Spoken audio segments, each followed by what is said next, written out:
Welcome into Wednesday's edition of The Big Show on your Total Sports Station, KTGR. Andy Humphrey, Brendan Schaefer here. Baseball is upon us. Season officially opens tonight across the league, but most everybody's going to play their games next couple of days or so. Cardinals start tomorrow. Royals start Friday. And now, Brendan, we have to put it on a digital paper, at least, or on-air paper, whatever that means. Our predictions for the Cardinals and Royals, how many games are going to win? Yeah, and if you were to look at the win total projections for the Cardinals, not especially favorable, and do we think they can exceed those and make things interesting? And can a Royals team that I think they do want to contend this year in an AL Central that's a little more crowded, I think, than it has been in years past, how will they fare with a little bit of a reloaded run? And to jump into both teams today. Yeah.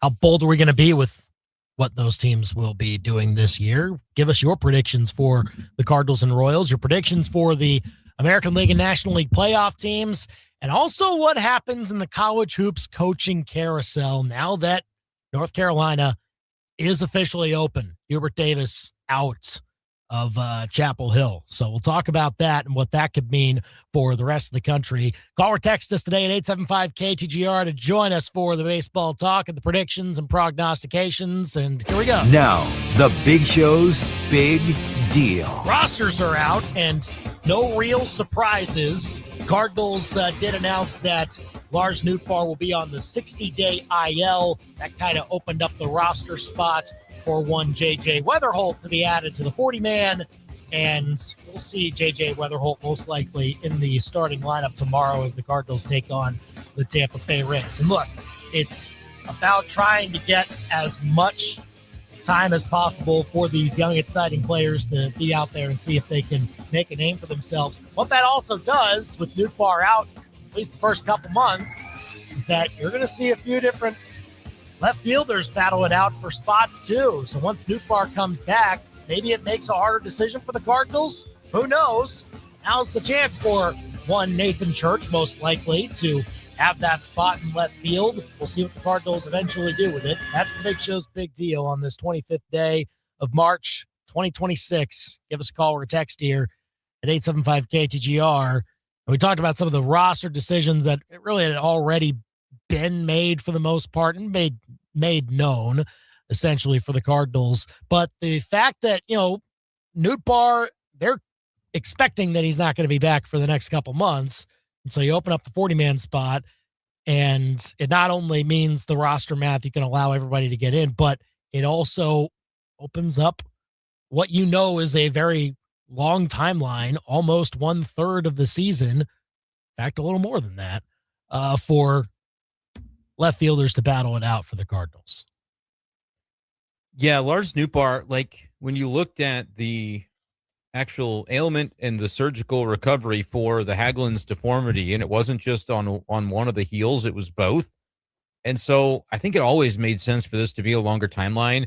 We kind of meandered through the offseason without really knowing, and then as we got into spring training and, he clearly was behind schedule and not a part of it, knew that this was going to be the case where he was starting the season on the injured list, but putting a timeline on it was never anything that quite happened. But when you look at other players in sports that had similar injuries, I think John Wall dealt with this, Andy, and then came back and tried to recover and ruptured his Achilles anyway.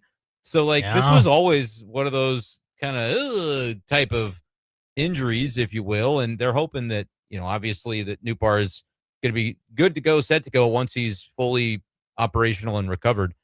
But I don't think the timeline is at all surprising. I don't think there's been a setback. I think this was just this is not going to be something he can return from in one off season, which, I've seen people say, well, why didn't they have him shut it down a little sooner last year? That because it is what it is. This year's never mattered. It's just never mattered, right. Brendan. We knew that at the end of last year too.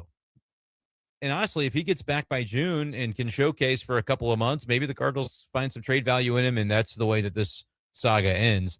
But yeah, what it means is, especially with a roster that does not include Nelson Velasquez, is that you'll be looking at Nathan Church in left field. You'll be looking at opportunities for Thomas Ajayci. Jose Fermin could mix into the outfield. And Jordan Walker is obviously the guy they want for right field. But if he has some days where he's off his feet, you could see two of the names I had mentioned between Sajacy and Church in your outfield. And I wouldn't be surprised if there was an odd day every once in a while where Church is actually filling in for Victor Scott. There's not like a platoon fit there because both are left-handed hitters, but that's sort of the way I view the matrix there when it comes to the outfield. And you'll have Nelson Velasquez in AAA trying to slug his way onto the roster, I think, at some point. It wasn't meant to be, though, for opening day. So, yeah, there will be opportunities for guys who haven't had so many of them in the recent past, and who takes their opportunity and runs with it, I think, is maybe the storyline of the early portion of the Cardinals season. Yeah, in the outfield for sure, because there were questions about Jordan Walker in what his place was still on this team, which I think he still has a place, but it is time to like put up or shut up a little bit for him, because if it doesn't start to happen as you get this whole year of big league time, presumably, as long as he's healthy, I think that's the best thing for him. And then if he fails, he fails. And then you kind of have your answer a little bit. Right. And then you also have here with Nootbaar out a chance to try out other guys that when Nootbaar comes back, well, then shoot, then you have maybe a person who comes into that spot is doing really well. And if Walker's still struggling, then you like, okay, that maybe makes that decision, I don't want to say easier, because it would be hard to move on even still from Jordan Walker based on how much hype he came in with. But at some point, like this is the year where you got to see something, right? Like that, it has to. Can't keep waiting on it. Yeah, I think that's accurate. And it will be interesting to see kind of how I think the downstream effect of having a timeline, or at least we can do it in the negative, a timeline on Nootbaar's non-return. It'll be Memorial Day before we see him. Contractually, legally, with the designation of the 60-day IL, they didn't want to get rid of anybody off the 40-man to bring Velasquez up. So even more so, it helps when you can create a 40-man spot for a guy that, let's say, they know it's going to be at least 50 days for Nootbaar. All right, call it 60. And that way you're able to avoid having to make another decision about somebody on your 40-man roster today. I think the fact that he's not here and left field is vacated and you've got some guys you want to try out actually serves to benefit the runway that Jordan Walker can see. And if Jordan Walker doesn't get that runway, even with left field being a revolving door where you can say, hey, at least those guys that we want to mix in are getting a chance over here, that would be telling. I want to see if Walker's getting a week of time. Is it 4 starts? Is it 5? Are they picking their spots to sit him against certain pitchers that it's maybe not as favorable of a matchup, but otherwise, is he kind of your set it and forget it guy out there in right field, or does a slow start then creep into the mind of Oliver Marmol where he says, well, I mean, Nathan Church has been looking good. I want to get him in there. Maybe Thomas Sajacy is looking good. Maybe, there are other factors that could limit a Jordan Walker. And his playing time, I think, is helped by Nootbaar getting that long-term time on the shelf, because at least then they say, well, we don't really have we're taking 2 infielders and trying to make them outfielders anyway. Yeah. And this other spot, there's never going to be a better scenario for Walker to be able to get that playing time without being pushed, at least in the onset of the season. If things change and his performance once again isn't up to the standard they're looking for, I wonder how long the patience will be there, or if it's, hey, organizationally, our approach is that Jordan Walker's getting this year to play, even if it's not 160 games, 130 of them. Yeah. And see what it looks like, as you said, so that we can get a definitive answer on a guy that has shown promise, but it's been a downturn the last couple of years. Because for whatever reason, like whether it was the current administration's fault mostly, or injuries or whatnot, Jordan Walker has not had a year that you can clearly see what he is or isn't at the big league level. You do. I would let him keep starting, even if he is struggling throughout the entire summer, like sink or swim. Like it's just that this year is not about what your team is doing in the standings. It's about finding out who can be a major contributor, a moderate to major contributor for your team next year. And like Jordan Walker, you asked the question 5 years ago, you said, oh yeah, he's going to be that. Yeah, sure. He'll eventually come up through the minor leagues and start to break out at the big league level. We haven't seen it yet. And this, I think, is as long as he is healthy, and again, he reaches a requisite mark of games that he is starting and he is getting a full game's worth of at-bats, that you get the actual sample size of what he is, and it's still not working. Like, okay, fine, go. Like, I would be ready to cut loose if it doesn't work through all of that. But I also recognize that it would be hard to do for an organization that knew that he was a first-round pick, and like that. If there's always that fear of if he goes somewhere else and he starts to figure it out, then of course there's that. Yeah, and he's not that old, right? Like he came up as a 21-year-old who had good numbers too as a rookie. And like you could say the same thing with Nolan Gorman. Has that 1 year that you look back on a few years ago where it's like, wow, things were disastrous around him. But Nolan Gorman had an 800 OPS in 2023, and we would love to, find a way to recapture that. With Walker, though, you're so far away from what that was. Last year was actually worse than 2024, which saw him, sent down and spend a good chunk of the summer in the minor leagues. This past season, he had lesser numbers in terms of OPS. 590 or 584 was the OPS this last year. So I feel like at 23 years old, mind you, where it's like he's still very raw in terms of the number of professional baseball at bats and seasons he's spent. So how do you figure this out? I think he benefits from the fact that there's not that rush in 2026 to say win now and we've got to be putting our best foot forward. They can allow him some latitude to develop, but they want to see the strides. And I think too, this is going to be a year where he's going to turn 24. He's still just 23, if I'm not mistaken. Going to turn 24 years old in May. And you'll have other guys like a Nathan Church, who's 25, and Thomas Sajazi, who's around that same age. And these other players that, all these guys are kind of running around the same circles. And within that group, how much does, 5 years ago, he was drafted in this round, or, he just kind of made his own mark and was able to prove that he was valuable to the team. I think there will be the moments in this season where even that converges and those decisions start to get made in small ways at first and then down the road in big ways. So I'll root for Jordan Walker to be able to find it, because I do think if he can, and if he can take that consistent approach, both physically and mentally, I think he can end up being a real help to the Cardinals, and still has the potential to be a middle of the order threat for a number of years to come. But with the way the last two seasons have looked production wise, like at the end of the day in this sport, at this level, you are what your numbers say you are. And I think this will be kind of that year where the Cardinals have to see some growth in order to continue to believe that it's going to end up paying off down the road. Well, again, we want your Cardinals thoughts one day before the season starts. You'll hear the opener right here on KTGR tomorrow afternoon, 875-5847. You can also leave a comment on our YouTube and Facebook pages where we're live right now, youtube.com/@KTGR Sports and Facebook.com/KTGR Big Show. And tell us your record predictions, which I feel the want to go boldly bad. You think bad? Yeah. Uh-oh. Yeah. Why? Because we're talking about players that we have not really seen do it consistently yet.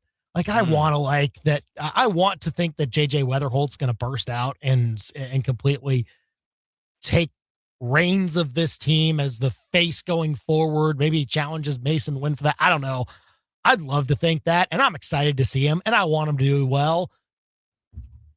Is he going to be eaten up by all this early hype?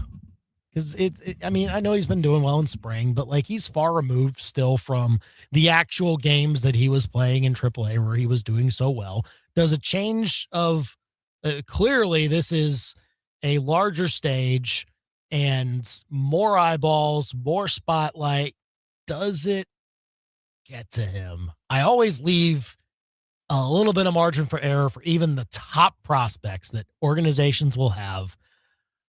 I don't see JJ Weatherholt breaking out in a big way this year. I don't know why, but I'm apprehensive to say that he's going to figure it out right away. Well, and he's had such a good profile in the minors, but it has been, it hasn't been that long since he was still playing at West Virginia. So What does that look like and how does it translate is obviously a key question. I think the Cardinals believe it's coming because I think they're going to bat him as the leadoff man. I've been saying that. I'll be surprised if that's not the way that it shakes out tomorrow afternoon. But like, what does a breakout look like that ends up being proportional and reasonable when it comes to expectations for a rookie player that hasn't set foot in the big leagues just yet until tomorrow? I mean, his hallmark is that he has been a high on base guy who impacts the baseball, doesn't strike out a ton.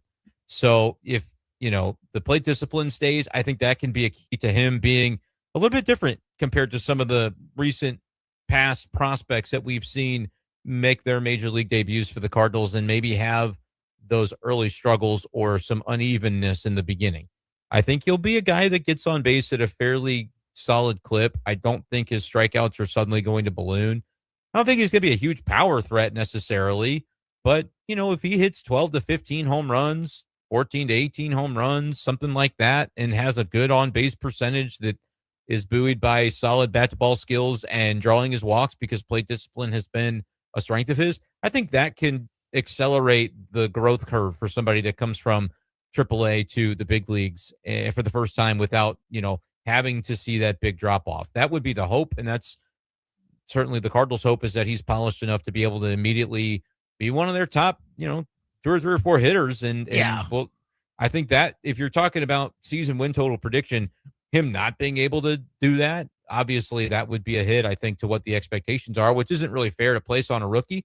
But I do think if they're batting him leadoff, they're saying, look, I mean, this is a guy that's going to be an agent for good when it comes to us if we're going to overachieve this year, and he'll have to put up requisite numbers for them to be able to kind of be in that spot when it comes to the top of the order and how productive it can be. See, that's my fear. I fear that a 75 win Cardinals team this year, which would not be great, but maybe, it's well above where the projections are. And I think you would hit some jurisdiction of legality predictions on that if you're going over. I don't know what the total is there, but total for which total? For win total. Like, it's 69 and a half. Yeah. So the number. So you're clearing it, but that's still kind of mediocre team. But I think getting to that point requires JJ Weatherholt to be like above average as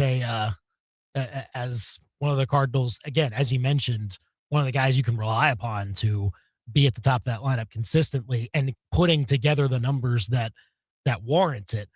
I am just apprehensive that he's going to jump right into the league and do that right away. And if it doesn't happen and he does struggle, then that, I think, has the chance of cratering what the Cardinals could maximize in their potential of getting wins this year and could really start to drop them below that mark.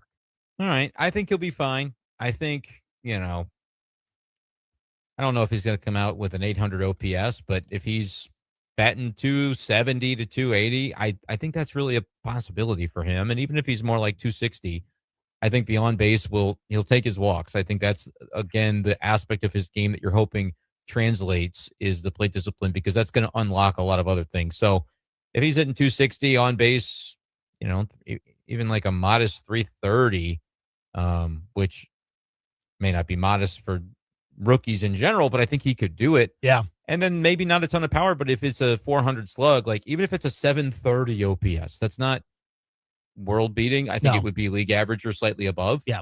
And I have some confidence that you're going to see Weatherholt be a league average or above league average producer for them this year. And then the question becomes, how many more in the lineup do you have?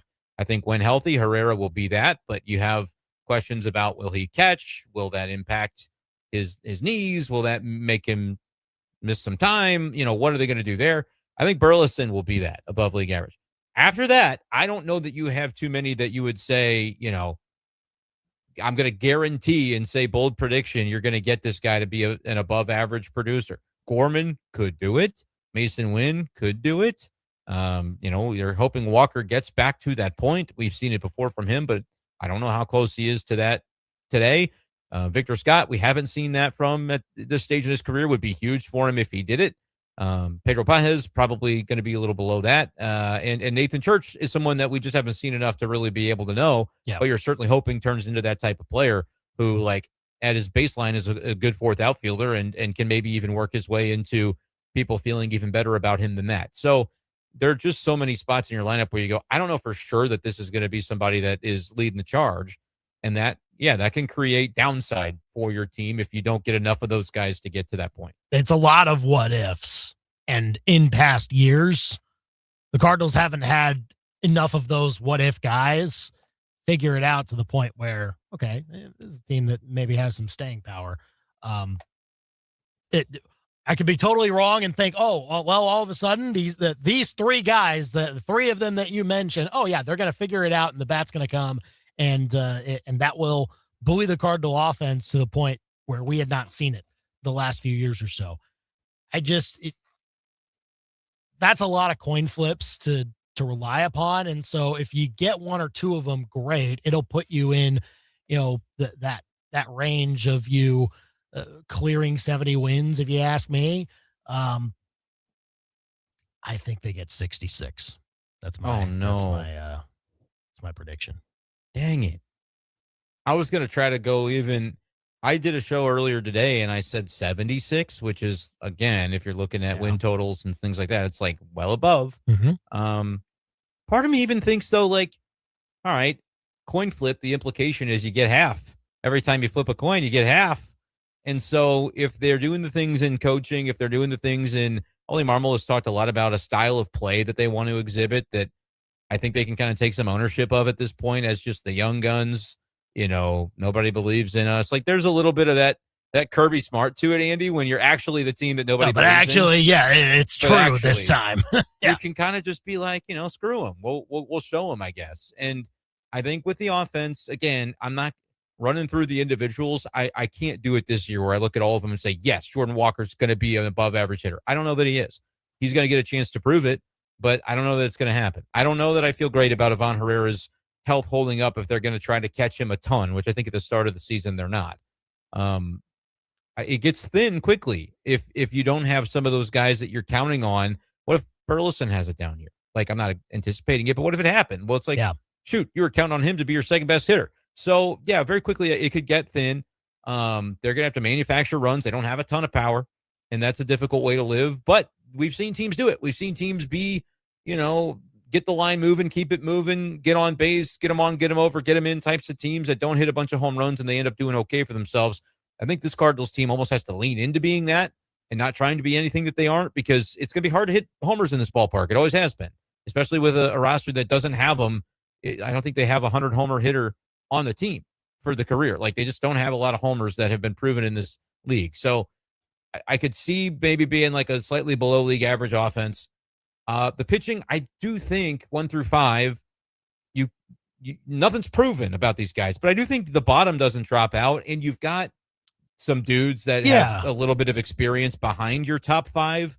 Dobbins is going to be ready soon from the ACL. Right. Richard Fitz. And Quinn Matthews gets a look at some point this year, shows that he's ready. And actually, the bullpen feels like the strength of the team. If that ends up going by the wayside, then we'll have a different conversation. I'm between 76 and 78 wins, which, I think Cardinals fans who have been under a rock this offseason might hear that and go, oh my gosh, they're going to have a losing record. Well, that's sort of what everybody thinks is going to be the case.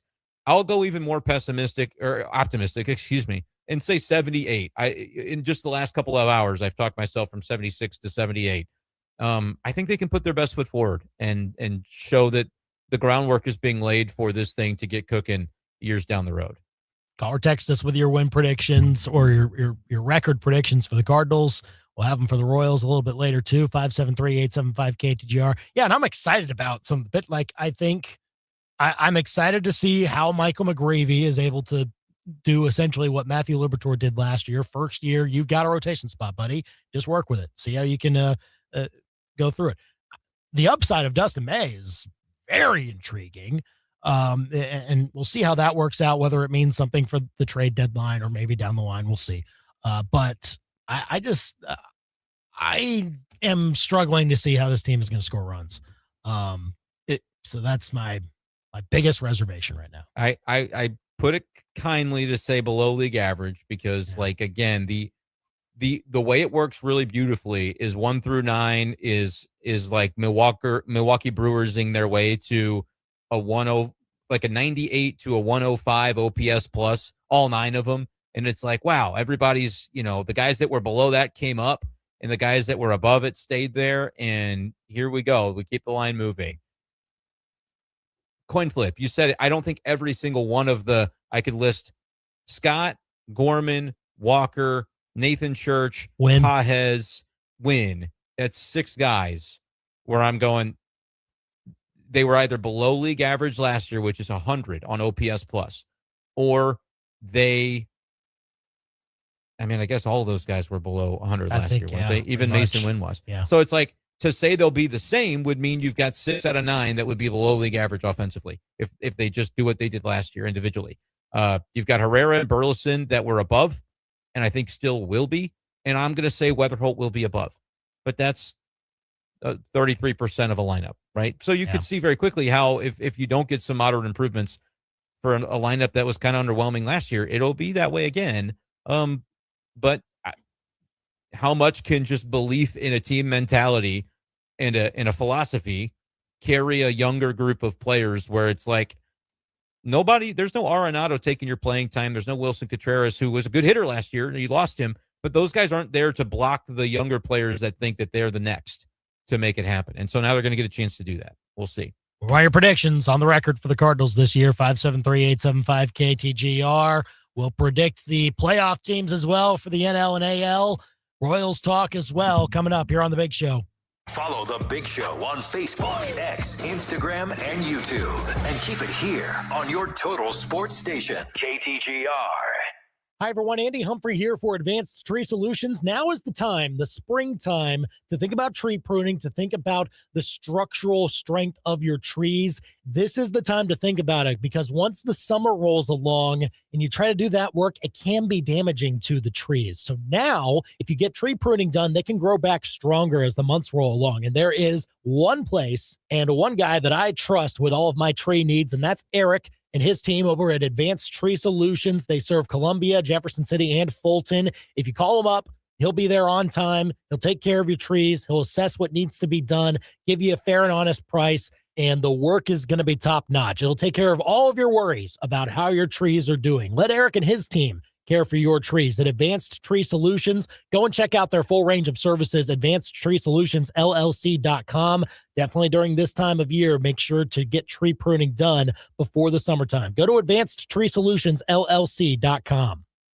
In sports, there are bad calls, like wolfing down walking tacos before 9 a.m. warm-ups, discussing NIL deals with your 8U travel team, or trusting the mom who spells lose with 2 O's to order team jerseys. Yay, go Tigres. Here's a good call. Shopping at Play It Again Sports for baseball and softball season. Play It Again Sports. Think of them first, so you don't finish last. Play It Again Sports, ColumbiaMo.com. Extra savings, not extra letters. Whoops.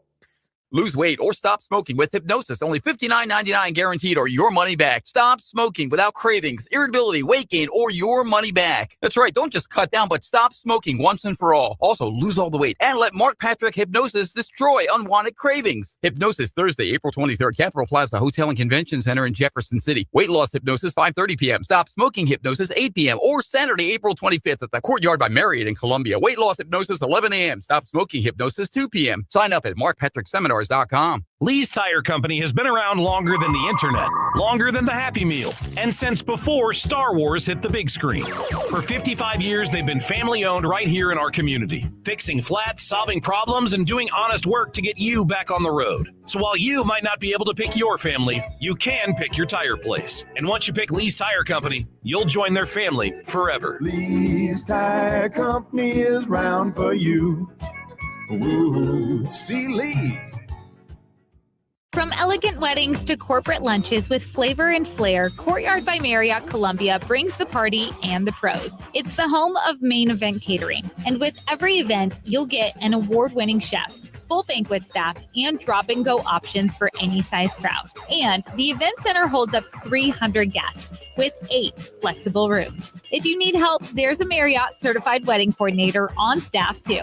Book now by calling 573-443-8000. The nominations are in. Now it's time to pick the winners. Now through April 12th, you'll decide the winners for Inside Columbia Magazine's Best of Columbia 2026. Vote up to once per day for the businesses and places you love, including Best Salon, Best Place to Buy a Car, Best Sushi, or Best Chiropractic Office. You can vote once per day, so come back and support the businesses you love most. Best of Columbia 2026 starts with you. Vote now through April 12th for your favorites at InsideColumbia.net. They can't shoot it straight on the golf course, but they can shoot straight on the biggest sports stories in mid-Missouri. Back to Andy and Brendan on The Big Show on KTGR. Well, we're glad baseball season's back. We hope you are too. Cardinals begin tomorrow. Give us your record predictions, 573-875-KTGR here on The Big Show. Home openers at just after 3 o'clock tomorrow afternoon from Busch Stadium, Cardinals and Rays. You'll hear coverage on KTGR starting at 1:35 tomorrow. We'll obviously break everything down from the Cardinals' perspective because exciting news. We have what happened. I'm letting you know. We have the MLB.com beat writer for the Cardinals on our show. He is a co-host of this show. They're replacing me? No. Who'd they hire? No, they're not replacing you. No, not that type of hire. No, it's Brendan. Oh, Brendan is there we go. going to be covering most of the home games for Cardinals.com, and that is exciting. Thank you. It'll be a lot of fun. It'll be maybe some calling in from the ballpark on some big shows for sure when we've got some homestands to get to. But hopefully that'll mean, I'm able to get in here and provide some insight of what's going on, boots on the ground in a way that we haven't had, in previous years. So hopefully it'll be new for everybody, Andy, but hopefully we hit the ground running tomorrow. And again, the Cardinals have assured me that they will get tomorrow's game done in 45 minutes. And so we'll hit the air on the big show at 4 o'clock as usual. No, I'm hearing that's not the case tomorrow, but yeah.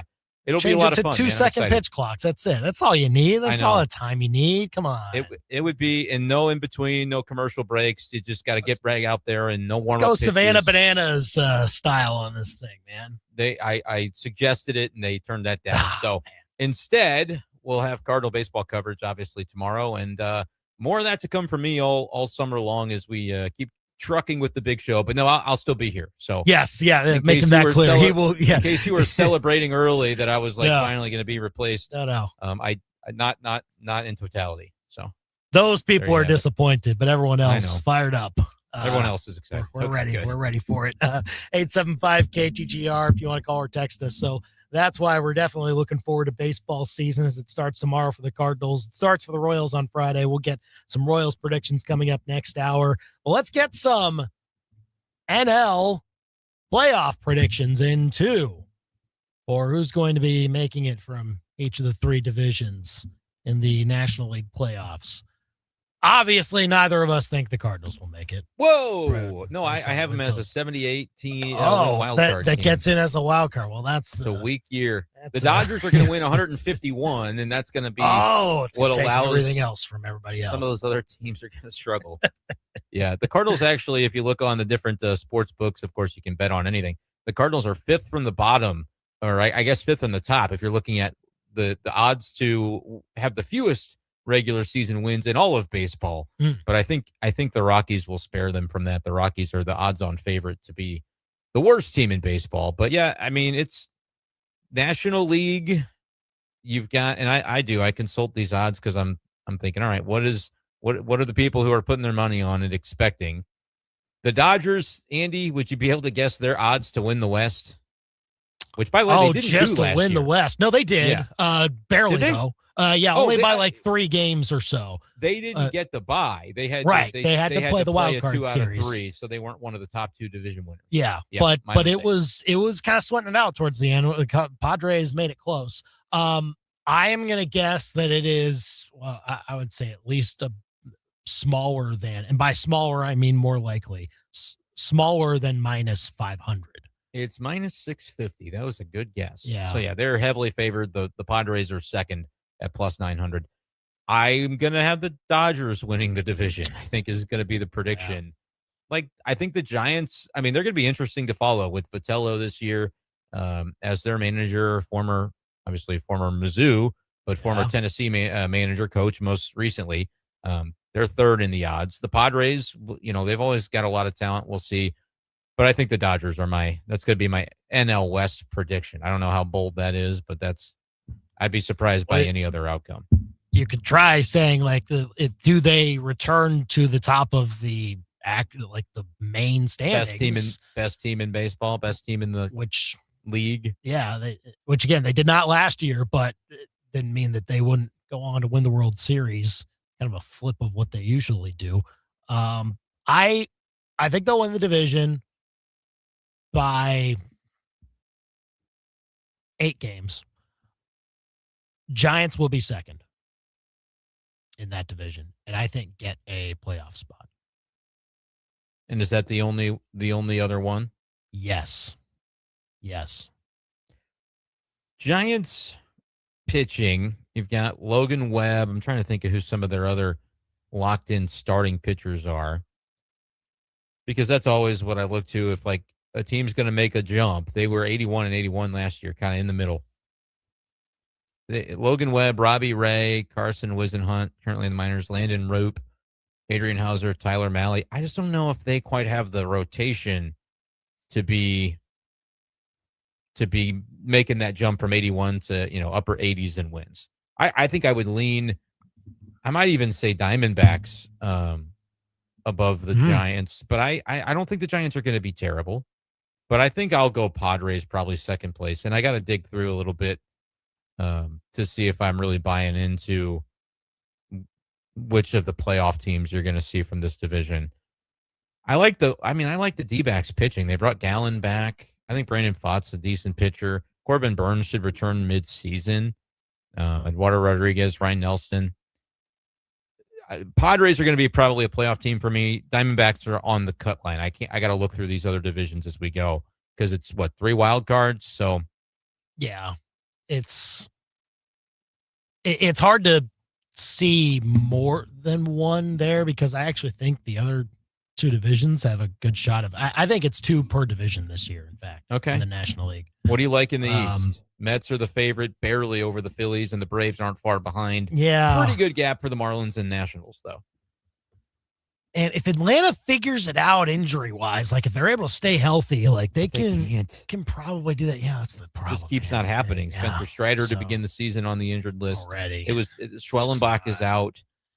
Looking at Chris Sale, Ronaldo Lopez, Grant Holmes, Bryce Elder.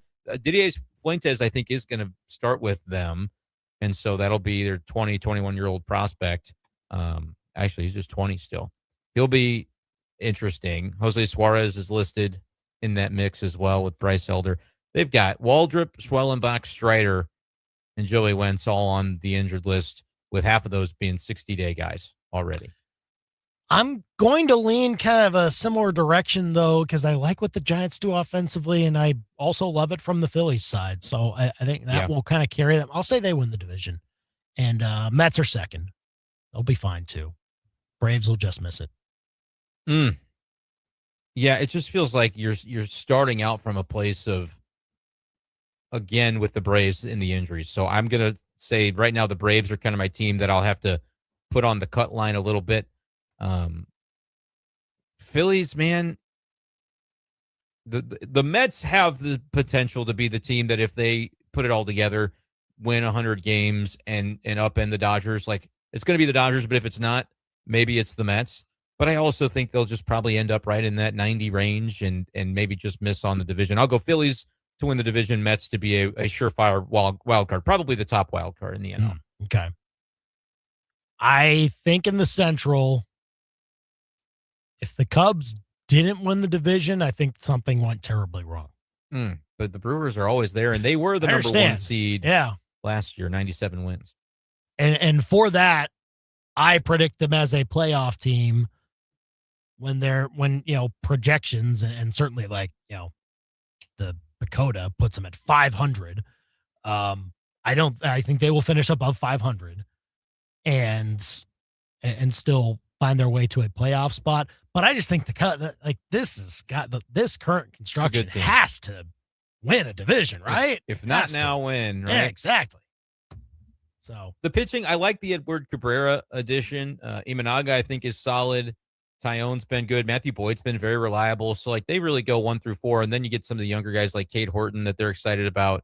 They still got some injuries they're working through. Looks like Jordan Wicks and Justin Steele on the injured list to begin the season. Steele more long-term. But good pitching, and certainly, like, I don't know if it's the best rotation in the division. I think it's pretty good. I think their bullpen is very solid. They've got other guys like Ben Brown, and they've got starters that will come in and be part of the depth there that I think you can rely upon. And offensively, I think they're going to be pretty good. Alex Bregman in the mix now. I think Nico Horner's a heck of a player. Dansby Swanson, Matt Shaw, like, they've got a solid enough infield. Dylan Carlson, by the way, made the Cubs, which is fun. Yeah. But I don't know that he's one of their top outfielders. Seiya Suzuki, we'll see how long he's out, but he'll be a starter. Pete Crow Armstrong getting all that money. Ian Happ, like, they've got a good lineup. I don't think they're going to be world beaters, but I think they are going to put it together and win this division. I'll go Brewers wild card though. Yeah. So where does that leave me? Does that leave me a chance for the D-backs? I guess it doesn't. Yeah, because you had 2 in both divisions also. Or all 3 divisions. I'm going Mets Brewers. It's not in like every year we kind of look at it and go, this is kind of is there a bold prediction that we could make? Like, if somebody's going to emerge, who's it going to be that's going to Here's the team that I had the hardest time not putting in my playoff picture. Okay. Pittsburgh. I agree.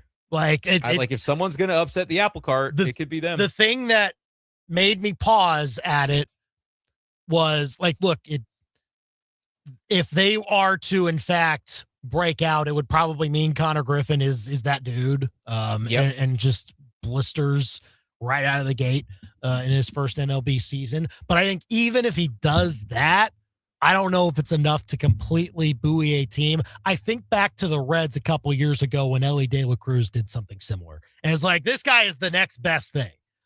He could be the best player in baseball at or like one of the top 5, whatever it is. It wasn't enough to, I don't think the Reds made the playoffs this year. If they did, they just snuck in. And they were kind of thought after once teams that have the longevity and have the experience, they start to get underneath themselves for the dog days of summer, and they beat out some of those teams that have hot starts. So I think the Pirates, I would predict that the Pirates have the best record in the NL Central in mid-May. But I was going to say that same thing is more than like predicting them to make the playoffs. This is probably something you could bet on somewhere, like the race to 10 wins. Yeah.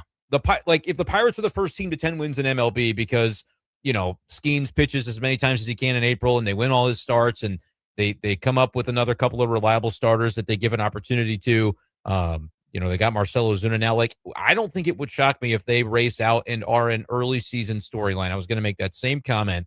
Can they hold on? Maybe as a question of can their pitching stay healthy? Because Skeens, Mitch Keller, Bubba Chandler, like, they're still waiting on Jared Jones, but that would be the way it happens, Andy, is if they start really hot and everybody's kind of talking about them. That's the call I like too. And I just think because I don't think anybody in the Central is actually that bad.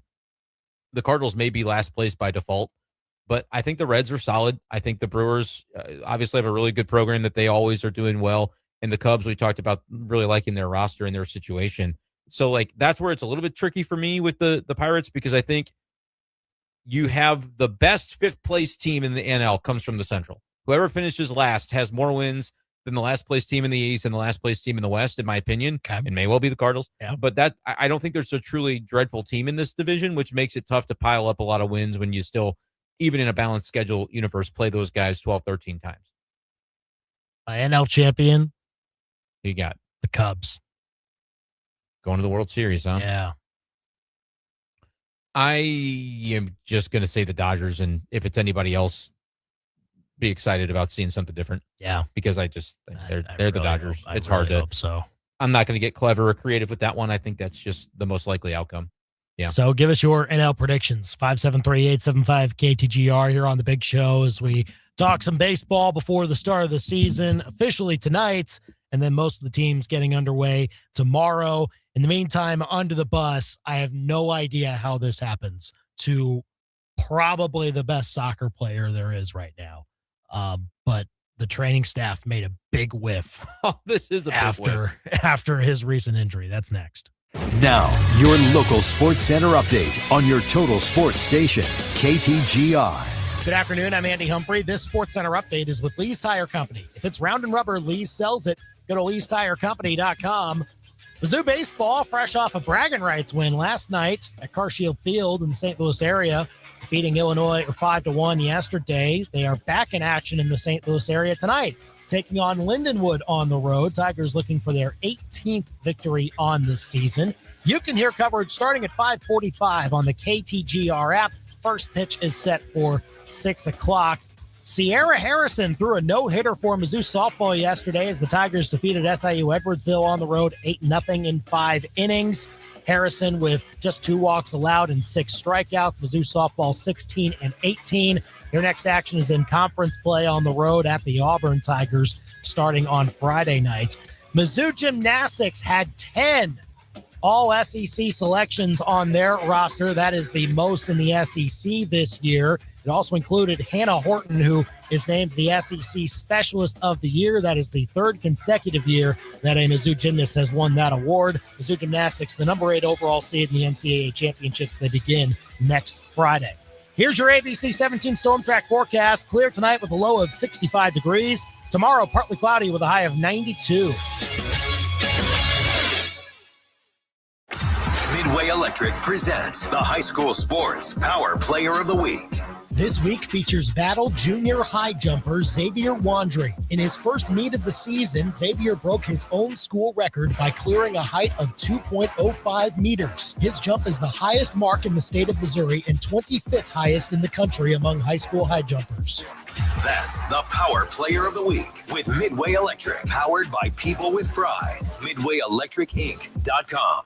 I stopped smoking with Mark Patrick's hypnosis when nothing else worked. 1 year later, my wife Michelle and I attended the Mark Patrick weight loss hypnosis seminar. In 2 months, lost 43 pounds, and she lost 18 pounds. And we feel great. Hypnosis only $59.99. Thursday, April 23rd at the Capitol Plaza Hotel and Convention Center in Jefferson City. Weight loss hypnosis 5:30 p.m. Stop smoking hypnosis 8 p.m. Or Saturday, April 25th at the Courtyard by Marriott in Columbia. Weight loss hypnosis 11 a.m. Stop smoking hypnosis 2 p.m. Register at markpatrickseminars.com. Hi, we're Midway Electric. And since you've got a nice large tax return this year, you've got the ability to put it towards something that lasts, like updating your bathroom with modern light fixtures or new kitchen lighting that pops. And Midway Electric is the team of pros you can trust to bring those dreams to life. From custom lighting to complete electrical upgrades, Midway Electric helps transform the spaces you use every day. Midway Electric, powered by people with pride. MidwayElectricInc.com. Before the sun comes up and long after it sets, ABC 17 News and Storm Track Weather keep working for you, gathering the information your family needs to take on the day, alerting you to breaking news and health and safety concerns in our area, plus tracking the latest weather conditions to help you plan ahead. It's everything you need to know from the team you trust most. ABC 17 News and Storm Track Weather, where the news comes first. My name is Taylor, and I have had insurance with Phyllis Nichols and her team for over 9 years. One of our early claims we had to make, unfortunately, was from a hailstorm. And as soon as that first hail hit our house, I texted Phyllis and I said, oh boy, we're in trouble. Phyllis walked us through everything, made everything very seamless. Phyllis made it so easy. Her team followed up, checked in, and really went to bat for us. When things weren't moving properly, she would make sure that everything was accounted for, and she really just did an above and beyond job for us and everyone we referred her to. The dawn chorus of birdsong, the calm trickling of streams, wind rustling through new leaves, bees busily buzzing, friends and family laughing and enjoying the outdoors again. You used to be able to hear all of the sounds of spring, but your hearing is faded, and spring plays more like a silent film now. So it will be all the more wonderful when you experience spring again, like your first movie in Dolby Digital. Hearing Aid Consultants and Allmaker Repair Lab in Jefferson City. We are here for you today so you can hear tomorrow. Brian Ware Plumbing and Restoration has answered a lot of your calls over the years, and you've helped him grow his business immensely. So he wanted to take a second to say thank you.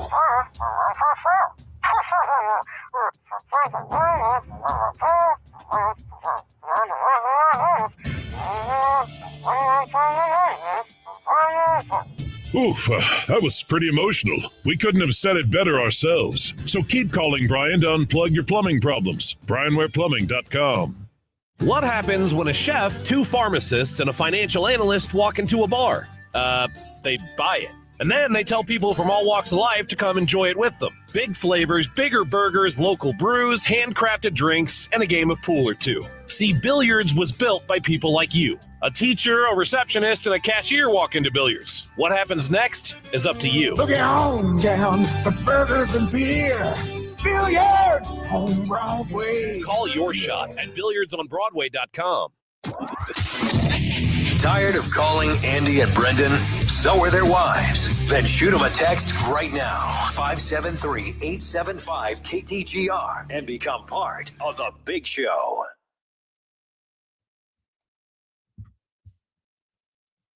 Brendan, one of those stories where I had to check it 3-4 times to make sure it wasn't fake or satire.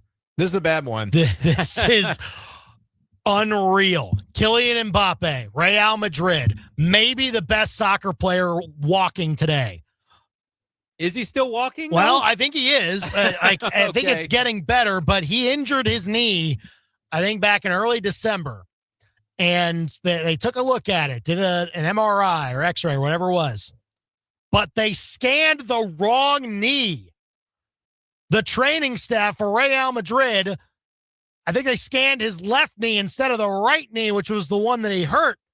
And so they saw that nothing was wrong with the scanned knee. Looks great. Yeah, looks great. You're fine. Perfect. Go back out there. He played 3 more games on an inflamed knee.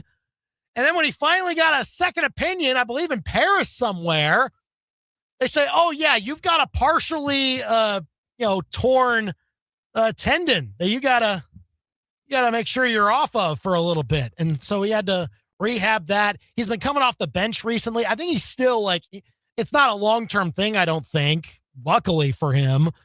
But how does that happen? You scanned the wrong knee. That's pretty crazy. And, the side from Mbappe is, I don't know if he's being kind of vague. He said, there's some false things and speculation being said about everything. And it's the life of a top athlete. We're used to people saying things without verifying or having basis in fact, but that you didn't say they didn't scan the wrong knee. Yeah, exactly. That kind of tells me all. What's also even more insane. The training staff apparently also prescribed him some supplements, but to determine which supplements he was going to use, they used the free version of ChatGPT to ask it.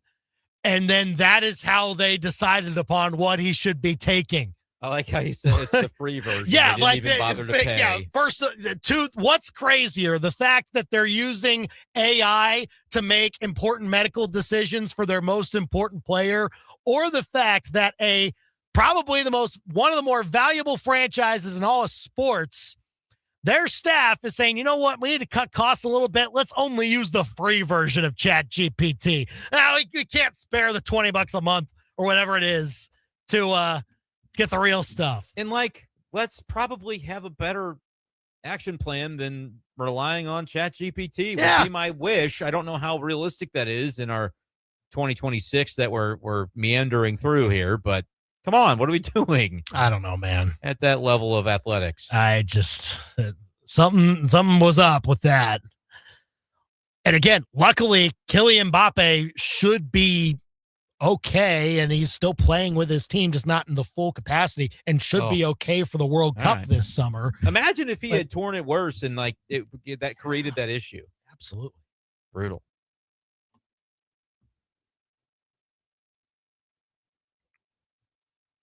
Several sweet things. No hitter for Sierra Harrison for Mizzou softball yesterday. That's pretty cool. Second no hitter of her career.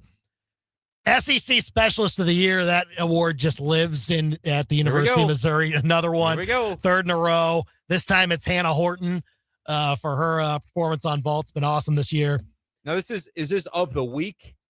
Oh, did I say the week? You said the year. Is it week It or is year? the year. The year. We're done, and we brought it home. Specialist of the year, third year in a row that it has been a Mizzou gymnast. Yep, fantastic. And then congratulations to Spencer Miles, former Mizzou baseball pitcher, former Rockbridge Bruin, Rule 5 guy. He was with the Giants last few years or so in their organization after being drafted a few years back. Taken by the Blue Jays in the Rule 5. He's going to make their bullpen, Brendan. That's pretty awesome.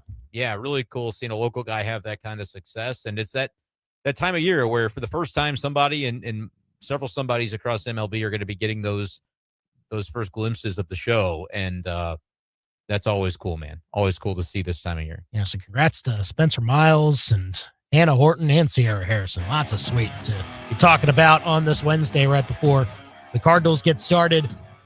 And their season coming up tomorrow. Royals start on Friday. We'll talk more about what we expect out of their win total in a bit. But up next, Hubert Davis is out at North Carolina. What does that mean for the college hoops coaching carousel? What kind of ripple effects will we see? That's next here on The Big Show.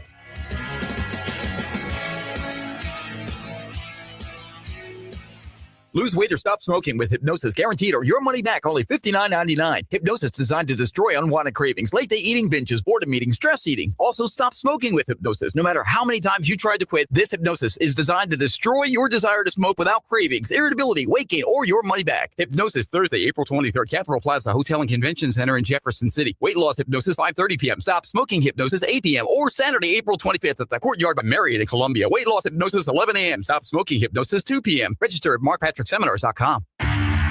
Michael Agnew here with API Project Fitness. I understand that life is hard, and if you're soft, it will squish you. You must find a way to be hard. Armor yourself up mentally and physically and emotionally. Our goal is to help you find your inner strength and hardness. The difference between strength and weakness is choice. With our group fitness classes and personal training and open gym, the choice is yours. Choose strength.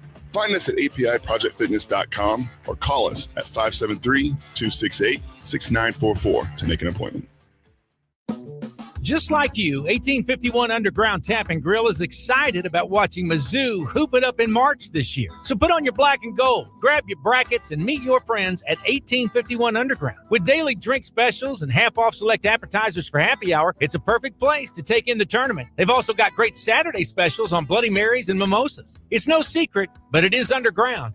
1851 Underground Tap and Grill in the historic Brick District, downtown Fulton. 1851underground.com. We're trying to save people money. Go. What if we cut sandwiches into thirds instead of halves? We could stop buying warranties and just hope. What about switching our toilet paper to half ply?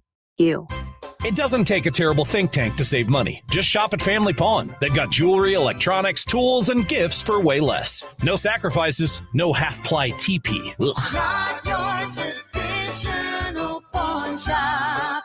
Family Pawn. KTGR AM Columbia, KTGR FM Fulton Columbia, K286CL Columbia, in Missouri's total sports station. KTGR.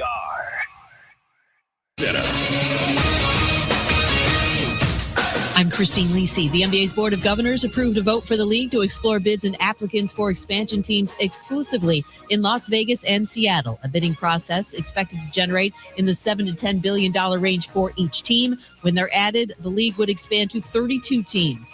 ESPN NBA insider Shams Charania. And that's all slated for the win of the SAL, which would be targeted for the 2028-2029 season when both teams, Seattle and Las Vegas, would start play. And they would both be Western Conference teams, and that would mean one of Minnesota or Memphis likely moves to the East. Baseball's back tonight. Yankees-Giants in the MLB season opener and the debut of San Francisco's Tony Vitello, first person to go from coaching in college to managing in the big leagues without prior professional coaching experience. Chiefs quarterback Patrick Mahomes posted a short video today of himself in a training session where he dropped back and threw the ball. First such footage of him doing so since he had surgery in December to repair the torn ACL and LCL in his left knee. Mahomes has said he plans on playing in Week 1. ESPN Radio is presented by Progressive Insurance. Progressive Commercial Insurance can protect your small business with over 30 coverage options, an easy-to-use mobile app, personalized discounts, and more. Get a quote in as little as 8 minutes at progressivecommercial.com. Discounts and coverage selections not available in all states or situations. From Faro. 15 to the 10, to the house. Bush. Back to the wall, and it's got her. And Arrowhead. Touchdown! Kansas City. To your speakers. This is the big show, baby. Get fresh takes on the biggest sports stories in mid-Missouri. Right now, this is The Big Show with Andy and Brendan on KTGR. Got more baseball predictions coming. Opening day upon us. We'll talk more Royals coming up. They're probably in win-now mode as they chase a playoff spot. Projections say that they could be challenging for the division this year. We'll see if that ends up being the case. Give us your predictions for the Royals at 573-875-KTGR. We'll give our predictions for the American League as a whole. And then up next, here in just a few minutes, we're going to talk about Hubert Davis out at North Carolina. So that job's open. How attractive will that job be to sitting Power 4 head coaches? What does it mean now that North Carolina is trying to attract who they want most? Will they be able to do so? We'll get to all of that. But first, let's get to this because it's 5 o'clock. It's time for the Top 5 at 5 on The Big Show. Number 1. If you want to trade away for curtain number 1, you can have curtain 1. Cardinals opening day tomorrow at Busch Stadium. What's the win total going to be? The sports books would tell you, 69.5, about 70 wins is what you can expect from the Cardinals this year. I think Andy's right in that if the offense doesn't see some guys move forward and produce a little bit more than they did in years past, it's going to be difficult to surpass that total. Andy's got them under at 66 wins or so. I'm saying over. I'm saying they can win 76, maybe 78 games, be somewhere in that range. I think they do it with having J.J. Weatherholt have a requisite rookie season that does put him in consideration for Rookie of the Year in the NL. Crowded field, too, by the way, with guys like Connor Griffin and Nolan McLean. But I think beyond that, you're going to need some of those coin flips within your lineup to go their way. I also think the rotation has some stability that maybe not at the top end, but it's maybe a little deeper than it was last year. I like the bullpen, too. Give me 78 wins for the Cardinals. Number 2. Number 2, your timing is impeccable. Mizzou baseball got the dub last night in my backyard out in O'Fallon, 5-1 over Illinois and bragging rights. A 4-run first pace the Tigers, and it came after P.J. Green loaded the bases and then escaped the jam in the top half of the first inning. Just 5 hits allowed in the game by Tiger pitching, and a great time had by young Gabriel, who got plenty of grass stains over in the knoll out there at Carsfield Field. Number 3. There's Jordan for 3. Yes! Andy mentioned it, the sweetest thing, Sierra Harrison with a no-hitter for Mizzou softball in their win, but even better than that, I think Nelly actually posted it on Instagram. So getting some love there for Mizzou softball, which is great. That's always good, Bub, is it not? Number 4. Oh, he shanked it. Yeah, Hubert Davis out at North Carolina. I think that's the right choice, but where does it leave a program like UNC in a coaching carousel cycle that could also feature Kansas? Like, the last 24 hours of the Bills' self-talk has been kind of wild. I don't think there's anything definitive on whether or not he will plan to retire or come back, but those two programs being open at the same time would be insane. UNC, I think, might as well try to go big game hunting with its opening. I don't really think it quite did that when they hired Hubert Davis in the first place, but this is an opportunity to throw some money at the situation. But can they take a sitting power conference coach who's having a lot of success? I'm not entirely convinced of that. Number 5. What is the 5 fingers? Say to the face. Stop. I still don't know how this happens. Kylian Mbappe had a knee injury a few months ago, got some imaging done, and the Real Madrid training staff reportedly scanned the wrong knee, and he kept playing on it and found out, your little tear is in the other knee, not that one. Sorry, our bad. Yikes. How does that happen? That's The Big Show's Top 5 at 5 on KTGR.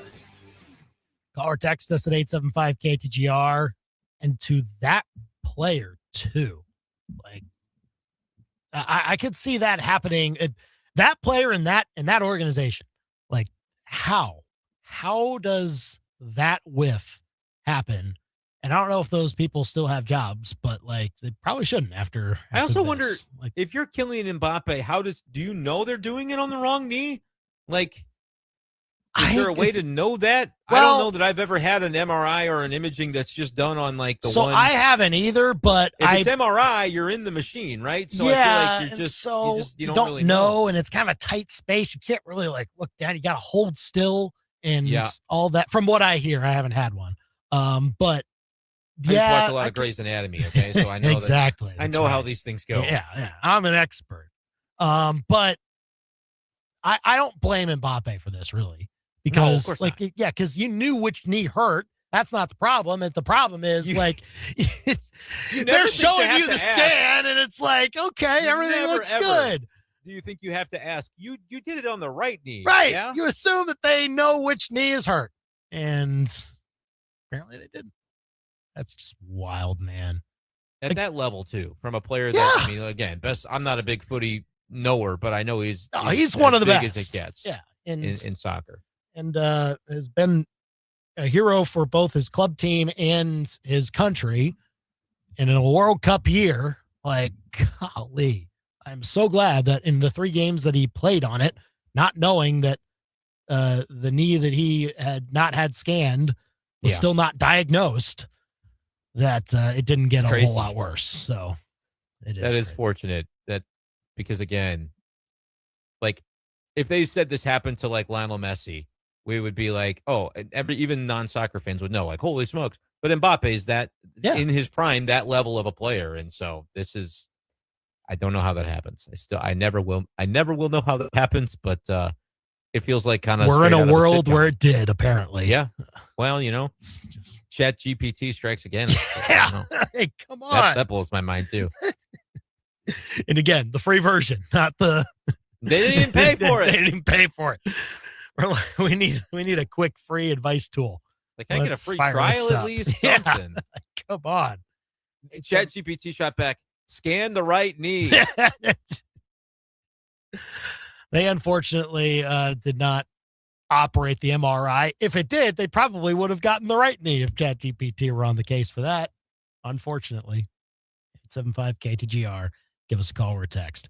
So Hubert Davis out, and like I've kind of gone back and forth now as to whether it's the right move. I'm not going to say that it's the wrong one. North Carolina fans know more about what they expect than I do of what I expect of North Carolina.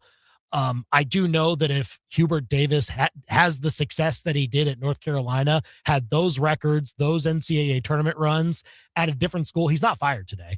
Like, he's not. No. But North Carolina, I understand why that's different and why they would want something different right after Roy Williams. So that is, it's fine if you want to go ahead and move on from it. I think what was also kind of playing into it, Brendan, would you like to guess where Hubert Davis was on the top salaries of college basketball coaches? You want to know how highest paid he was?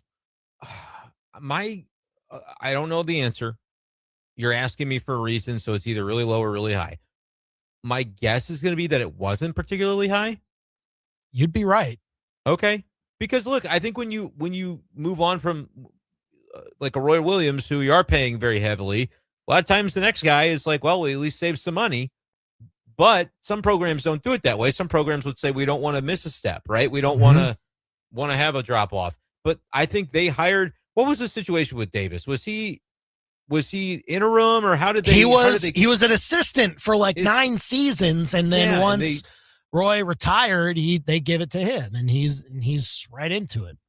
He wasn't his son. It's not a Bruce Pearl situation. Oh, but no. It's kind of like the same thought where you go, this job is, I mean, it's one of the biggest in college basketball for sure. Do you want to leave it to an assistant? You get that consistency, that continuity. We've seen it work out really well, kind of not having that national. John Shire at Duke has done a great job, right? Yeah. That would be like, it can work. If you get the right guy, but look, he was 28th, tied for 28th. In fact, this info from USA Today is actually dating back to around this time last year when it was last updated. But he made $3.75 million on the annual salary there. For reference, That's the same as Lamont Paris at South Carolina. Oh my gosh. And also for reference, Dennis Gates makes 4.1. Yeah. So a little bit more. Dennis Gates. So, and again, were they pouring more into NIL or corporate NIL, legal NIL as a result of that to get a better roster? I don't know. Right. But that's. And also on top of that, the buyout was only $6.5 million for Hubert Davis. That to me was like, okay, we can very easily get out from under this and then try to find our guy and still have some financial flexibility to try and attract somebody. When they started at number one in the AP poll to start the season 5 years ago or 4 years ago. Yeah. I'm looking at it was his second year. So he's got somebody else's players. He goes 29-10 and makes the Final Four. National championship game. Okay. Next year didn't make the tournament and they were the preseason number one. Yeah. That was when we knew. I really feel that way.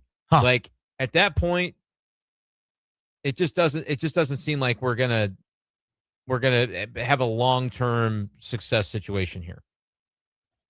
Yeah. It's just I understand like the very clear like drop off of, oh shoot, not even making it at North Carolina.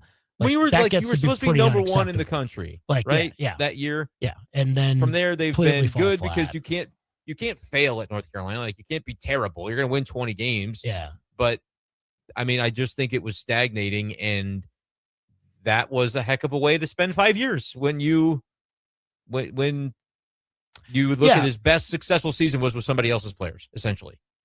Yeah, I'd say so. And then even then when he gets right back at it the very next year, I think they finished first in the ACC and they go to the Sweet 16. But then it's the last couple of years. I think that obviously the year before that informs it. But last couple of years, when you make the tournament, one of those years you really do sneak in as a last four in team. I think they won their first four game, but then they lost the round of 64. Back-to-back years where you're not making it to either Saturday or Sunday of the first weekend. Like I can understand North Carolina fans be really frustrated about that. And then seeing the buyout be that low, be like, okay, yeah, let's move on. Right. It's like, this is too easy. That's why a couple weeks ago when we were talking about it, it's like, oh, it's up in the air. Why is it up in the air? Go hire the best coach you can possibly get and spend money on it right now. But here's the thing about that. Are you sure you can get that coach? You get better than Hubert Davis. Yes. You think? My 10th best pick, if I were putting together a list and I'm UNC's AD, I can call an improvement over Hubert Davis. Yes. I think he traded on reputation of the program and not necessarily was him being the right fit there.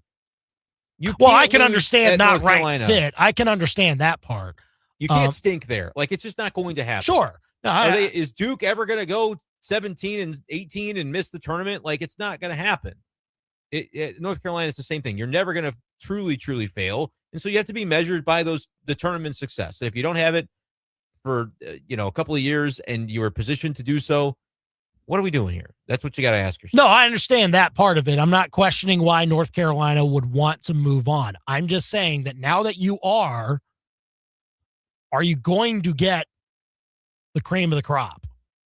Are you going to attract a coach that we say for sure is coming from a Power 4 school that would, again, 5-10 years ago, drop everything and say, yes, I want to go to North Carolina because it's North freaking Carolina. I think it's different now. We talked about this with Kansas yesterday. Like, if that job opens up too, if Bill Self does retire, both of those jobs being open at the same time, I think would be fascinating because, again, if you're a coach like, I don't know, let's say Tommy Lloyd, and you get the call from North Carolina, hey, we want you to come be our coach. I've had all this success. I've got everything I need at Arizona. I've had a few decent March runs, but I don't think Arizona's been to a Final Four yet under Tommy Lloyd yet. They've had really good regular season results and been seeded to do so, but I don't quite think they've been there. If I go to North Carolina and I do the same thing, right? Will there be less patience in that fan base than there is with the one that I've currently got? Well, but and with Arizona, he's been to 3 straight Elite Eights, including Which the is one pretty that good. starts tomorrow. It's pretty good. And yeah, that is pretty good. Actually, since he's gotten there, he's gone Elite Eight, first round loss, and then Elite Eight the rest of the way. And I'm sorry, Sweet 16 has not gotten to the Elite Eight yet. Regional semifinal. So he's been Sweet 16, not Elite Eight, which, like you said, I don't think anybody's looking at Arizona at Tommy Lloyd going, oh my gosh, let's fire him because we haven't made the Elite Eight or the Final Four yet. I think people look at it and say, yep, he's got him in the mix just about every single year, and they win a lot of games. Yeah. You're right. It would be more pressure, I think, at North Carolina, but they let Hubert Davis carry on for 5 years. Well, but that also is kind of like, okay, did they ask some higher powered coaches to see if they wanted their job? Because I don't think they just gave it to Hubert Davis. I don't know. I'm sure there were back channeling that happened to kind of explore that, but like that felt like maybe not quite a coach in waiting, but it felt like they knew the direction that they were going to go. And at first it was working out great, right? They made it really far in his first year. But after that, I think he had 4 additional seasons that were kind of underwhelming by the end of it. And I thought last year at this time would have been enough. And then certainly the loss of ECU I'm surprised it took a week or whatever it took after that. Yeah. That had to be the end. And so can they get Tommy Lloyd? I don't know. If I'm Tommy Lloyd, I see your point. I might look to stay. There's a lot of good basketball coaches that they're going to, and by the way, Tommy Lloyd making more money than Hubert Davis did on his contract. Yeah, so definitely. North Carolina's got to figure that too, is like, we're not going to pull somebody just on the Tar Heel logo. We got to be able to provide a compensation and an action plan on how we're going to succeed here. But you're right. Like, I don't think it's a foregone conclusion that somebody in Tommy Lloyd's position would say, oh, I'm going to be just wooed by the logo and they'll pay me the requisite amount and I'm there. I don't know that that's a guarantee, but I don't think if he's your first name, I don't think that you get to your 9th name. And if you do, somewhere in that top 6 or 8, I think you're going to get somebody who I would pit him up against Hubert Davis and say, I think that can be an improvement here. Okay, so as long as they get the resources behind him. So let me just ask you this, because we saw a similar situation with this not too long ago. When Kentucky opened up and John Calipari left, how high on the list do you think Mark Pope was for Kentucky? I think they probably did what you always do, and you swing super big with you go big game hunting at first. Like didn't I see rumors about Billy Donovan? Yeah. Is like, you're going to do that. If you're North Carolina, if you're Kentucky, you are 100% going to do that. You're going to have that kind of period before you go, all right, we had a little fun and it didn't pan out. Like if you're Arkansas, it works, right? Arkansas, theirs was Calipari and they got it and they had a plan and they had the money to do it. A lot of times, I'm flattered, but I'm happy where I am. Okay. Yeah. I think you then with Mark Pope, you don't probably get a coach that at BYU is winning basketball games, but just kind of getting to the tournament, not really making a huge impact all the time. You don't necessarily hire that coach, I don't think, without the pre-existing Kentucky connection. So to your question, yeah, I think they probably had to move pretty far down the list. I think the jury's still out on Mark Pope. He's had a lot of talent, but certainly in Lexington right now, they're unhappy, and that only took 2 years, right? For them to be like, come on, we didn't even make the second weekend. Like, sure, I think that's fair. And when you're Kentucky, when you've got that type of energy behind a program and resources, you probably want to be better than a 7 seed. You probably want to be leading, top few teams in the SEC, not having to play on Wednesday in Nashville, right? So to that point, they did get pretty far down their list, we presume, and it landed the way that it landed. But I do think maybe a difference there is that they weren't looking to fire their coach. He decided to leave, right? So that's different, where North Carolina said, we're inviting this because we think we can do better. Kentucky was responding to a decision that John Calipari made. Yeah, that's a fair way to put it too. At the same time, though, the job's open and it's Kentucky, and it's like everyone else still didn't fall over themselves to get the job. Right? But if you're North Carolina, before you fire Hubert Davis, you as an administration could say, we want to do this. We're ready to do this. Yeah. didn't get that opportunity. It's not a huge difference, but there is a distinction, I think, there between like as we set out into the very murky waters of a coaching carousel in the year 2025 or 2026, we're ready to do it and we're making the choice to do it versus it happened to us and now we have to respond. All right, call or text us with what you think about Hubert Davis out at North Carolina, what that could mean for the coaching carousel. 875-KTGR if you want to call or text us. The only other thing that I keep in the back of my mind, and it's not like, me breaking news or anything or like signaling something. It's Breaking just news, here we go. just speculation. It's not anything based off of fact. Andy Humphrey reports. No, not any of that.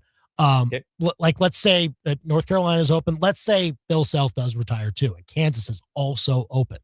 And let's say maybe there is at least one or two coaches at a Power 5 school that's like, okay, I'll take it on. And everything's good. And you got, you have a ripple effect of that. And then that school has to then hire and then so on and so forth. Yep. Brendan, at what point does that indirectly start to come here? Oh, you're thinking Dennis Gates? Like, no, Dennis I'm Gates not. has, like, I'm not thinking that. Andy I'm just Humphrey saying, reports. No, it's not that. No, As a possible name that gets floated in a downstream effect of what happens at the top of the food chain. And something similar to what Eli Drinkwitz maybe experienced this year or this offseason, things like that. And kind of similar to the Mark Pope of it all, where it was like he was doing well at BYU, but he wasn't like it wasn't over the moon every single year. Right. But it was that kind of cycle, and you got to have somebody coach your team. And it's clear Dennis wants the extension too, right? So like that's. Do I think Dennis Gates leaves this cycle for one of those programs that tries to lure him? I do not. I also think that. I think that he can use that to leverage himself into the extension he wants, and then administration has to decide if they're willing to play that game? Yeah, that could happen. And maybe if they decide they're not going to play that game, I guess it's up to him how he perceives that and whether or not he just does, because it's been clear, like from a personal perspective, that he's not, I think, totally thrilled with just the momentum and everybody being kind of behind it and feeling like, you're human, right? And if you're not human, or if you are human, you're going to hear those kind of chirps and the criticism that's out there, and you feel like you're doing a pretty bang up job, and maybe people aren't respecting that enough and giving you your due, and somebody who does see that wants to, court you and have those conversations. I think it gets, there's a possibility that we're having those talks. And I think there's not anybody that is really too terribly worried about it, because they would think, you know what, administration will do the right thing either way and they'll make the right call. But for the Jason Crow Jr. of it all, I think that's where Dennis has leverage to say, look, I think I'm building this the right way. For whatever weirdness there's been at times, I think that the proof is in the pudding that I'm making progress compared to where y'all were before me. Are we in this to win this, or where are we at? And do I get the same kind of assurances and resources that you're giving the football coach when, we're trying to make this destinational as well here? We're getting those top end recruits. We're doing it with either, whatever the NIL budget is. We don't know it publicly, right? But Dennis knows it. And so does he know that he's moving mountains with maybe a median type of budget instead of being toward the upper echelon where he wants to be? Maybe it is a similar conversation to the one that wasn't really one that played out in public with Eli Drinkwitz, because as far as he's concerned, it's just, stop talking about all that crap that's fake news. But like, sure, he got his extension, didn't he? And so, I think if I'm Dennis Gates' agent, I'm playing that game, and hopefully it all works out for the best of the program and everybody kind of gets what they need. But I certainly am not ready to see Mizzou, kind of play hardball with Dennis Gates and lose out on a Jason Crow Jr. Yeah, and look, I think extension or not, my prediction, to be clear, is that Dennis Gates is the coach here next year. Like that is, I think that's. I agree. What I would absolutely predict. Could it get to a point where he needs to be with an extension because he feels that way based on the way the carousel goes? Because this is going to happen at other schools. Like it might not just be Mizzou where that conversation is taking place. It might happen where somebody has already signed a contract extension. Yeah, exactly. In St. Louis, Missouri. Exactly. It could happen. Yeah. And again, like when jobs like that open up, it has the ripple effect of not only do coaches tend to leave, but then also coaches who like their situation tend to get extensions. And again, we saw that in this recent college football coaching cycle. Like that happens also across the country. I think Mizzou football is better for the way that it played out because Drink got to tell admin, like, here's what I need, gang. Yep. And I think he got a portion of it, right? I think he got more than he was going to get. And he's only doing it to better himself and better the program. Those things are still one and the same for as long as they can be, right? So yeah, I think that helped Mizzou football that in the end, there was a lot of craziness and it settled with the coach committing to stay and hopefully doing so with what was a boost in NIL and boost in those resources that he thinks he needs to be successful. Because if I'm Eli Drinkwitz, I'm going to be successful somewhere. I want it to be here. Y'all got to help me let it be here. Yeah. That happened in football. I think in basketball, that's what the next iteration of this could be. I don't know that it happens at the Kansas and North Carolina level, but to your point, if they pry one of those sitting head coaches, that Dennis may be in that next tier because he's done some really good things with recruiting. I think around the sport, he is very respected. So that's interesting. It is definitely him and Josh Schertz both, who that was the reference, obviously. SLU got Josh Schertz to sign. And then there was a question. I saw the quote the other day where he was wishy-washy. He was wishy-washy. It's like, brother, even if it's true, I would rather you lie. But Drink did the same thing. He didn't want to say something that wasn't necessarily true because what if Kansas calls? I don't think they're gonna, but never count yourself out. It's just kind of the way that it goes, It could be very interesting here soon. If you want to weigh in, 875-KTGR is how you do so. You can also leave a comment on our YouTube and Facebook pages. Also, tell us your Royals season predictions. How many wins will they finish with this year? Royals and American League predictions coming up next year on The Big Show. Miss the latest edition of The Big Show? Catch up on demand with a full show podcast on the KTGR app. Download it now wherever you get your apps.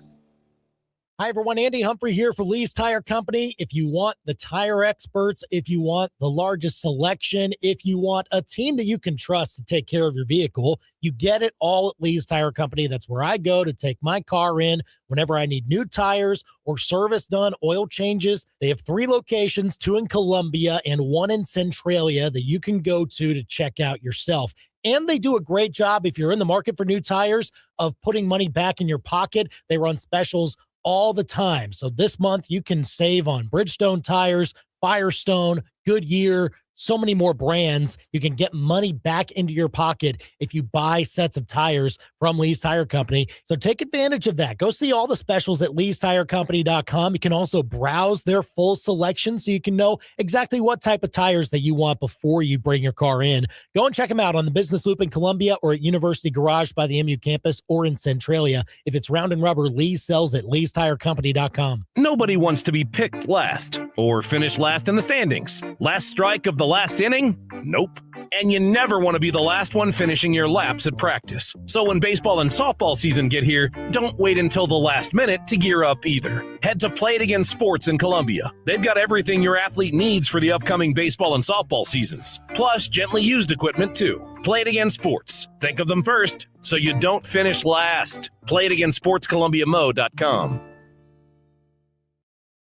Hi, I'm Tom Connors. Went to Mark Patrick's hypnosis seminar February 6, 2019. Nothing worked before. Left there and never smoked again. Amazing. Easy, affordable, and guaranteed. A year later, with my wife, Michelle, attended Mark Patrick's weight loss seminar. She lost 18 pounds and I lost 43 in 8 weeks. It's true. He smoked 2 packs a day and nothing worked until Mark Patrick Hypnosis. Now we're losing weight together, eating healthy, full on half the food. Crazy. Enjoying exercising. Who would have believed Mark Patrick Hypnosis really works? It's amazing. I can breathe again. My blood pressure went down and I've got so much energy. So much energy. And look great. Lose weight or stop smoking with hypnosis. Only $59.99. Seminars Thursday, April 23rd, Capitol Plaza Hotel in Jefferson City. Weight loss hypnosis 5:30 p.m. Stop smoking hypnosis 8 p.m. Or Saturday, April 25th, Courtyard by Marriott in Columbia. Weight loss hypnosis 11 a.m. Stop smoking hypnosis 2 p.m. Register at markpatrickseminars.com. CourtyardbyMarriott.com. From elegant weddings to corporate lunches with flavor and flair, Courtyard by Marriott Columbia brings the party and the pros. It's the home of main event catering. And with every event, you'll get an award-winning chef,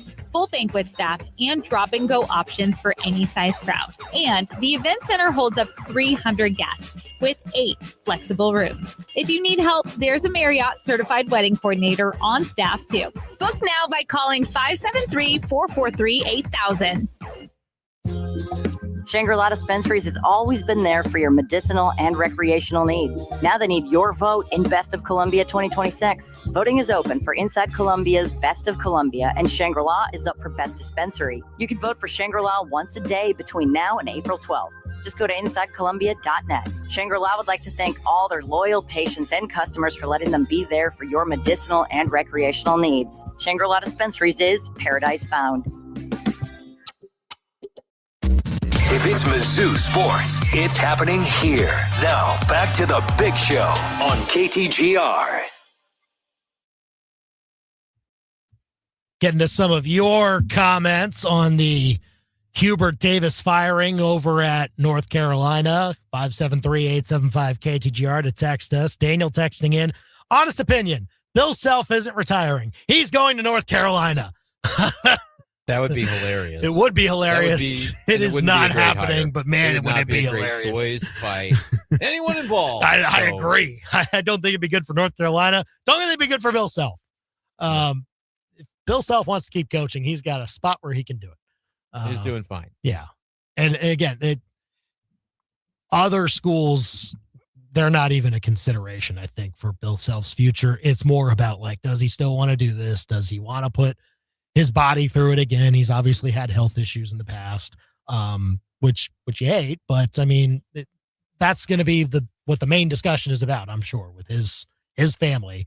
And again, there was, I think, a Biff Buffers out there that said he had made the decision. He hasn't, apparently. There's a lot of those, and like they don't call themselves Biff Buffers these days. Oh, they do not.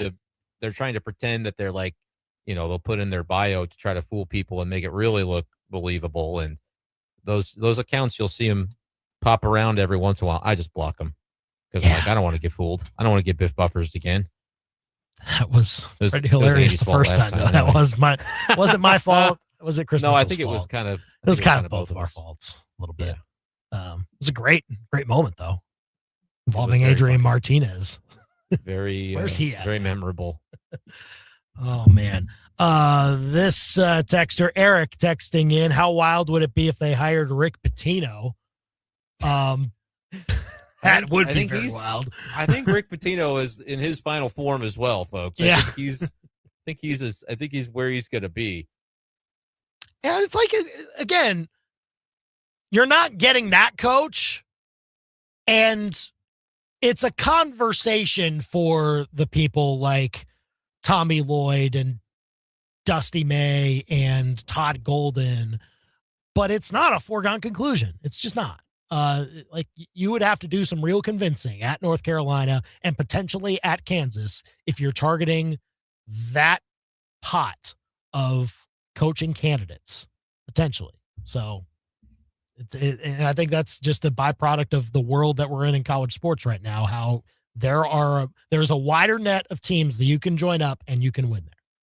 So, yep. And we'll see what kind of coach they get. Like, again, I go back and forth on the Self thing because my current stance is I'm not done hating you yet. So please go ahead and stick around and see what happens. But yeah. But the other side of that is I do want Mizzou and Kansas to play. So get a coach in there that's not such a baby about it, because at the end of the last game, he's like, I don't know. I'm not so sure in the modern era. Shut up, Bill Self. Oh, man. So tired of you. But stay, because I like to hate you. I know I'll hate the next guy just as much, but that's going to take some time, though. Like, it's you already know some how. Time. Yeah, exactly. So we'll see what happens there. 875-KTGR. Call or text us. On the Kansas City side of things, Royals start Friday at the Atlanta Braves for their first series of the year. Then their home opener will be Monday of next week when they get to debut the shorter Kauffman Stadium fences, which I saw a TV reporter of in Kansas City, kind of walking through the outfield and showing how the fences were situated. They hadn't quite finished the padding yet, but you can clearly see where they're kind of cutting off where the bullpen was at first and just shooting towards center field from around 8 to 10 feet in from where the foul pole is. That's going to matter. That is going to... I think it's going to help for Vinny P. Yeah, man. I think that's going to be a big help for his power numbers. And I think the catch to it is like, okay, the Royals, I'm sure, are making that bet that, hey, we like our pitching staff enough to where they can limit the amount of homers that they would potentially add to their stat line by us moving the fences in, but we trust our pitching staff to be able to keep that to as minimum as possible. So it's an interesting one. I like that they're doing this experiment. I do think it will mean very good things for Pasquantino, very good things for Salvador Perez. Oh, for sure. Very good things for Jack Caglione. So if that all comes together, it'll provide a little more power, which is what the Royals were missing. But I still think what a missing piece is like, okay, Caglione does need to hit for a little bit better average too. Not just home runs, can't just be a bopper. I think you've got to have him also have like a requisite type of on-base situation coming up in big moments, RSP or RISP, I suppose. And then is Bobby Witt going to start to achieve MVP level status or MVP worthy status again with the numbers that he puts up? Because he was great last year, but he wasn't what he was the year before, which was an MVP candidate. It's crazy that we call it a down year, but he's, around the 800s still. And I think, what was he last year in his final OPS? Was it mid 800s? It was around mid 800s. Yeah. I'll look it up. Like that.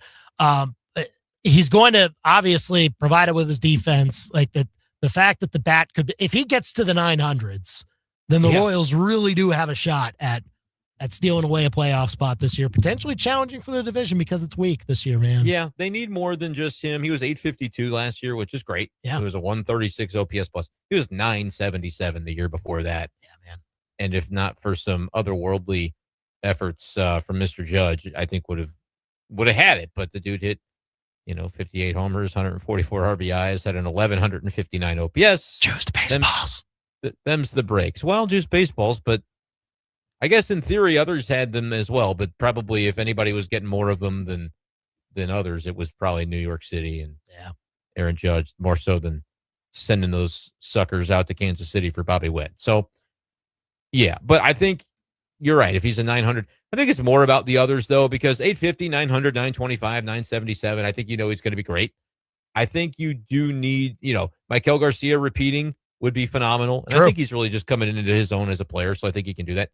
Caglione is kind of a big part of it because he could be anywhere from we talk about how bad Jordan Walker was last year with a 584 OPS. Caglione was 532.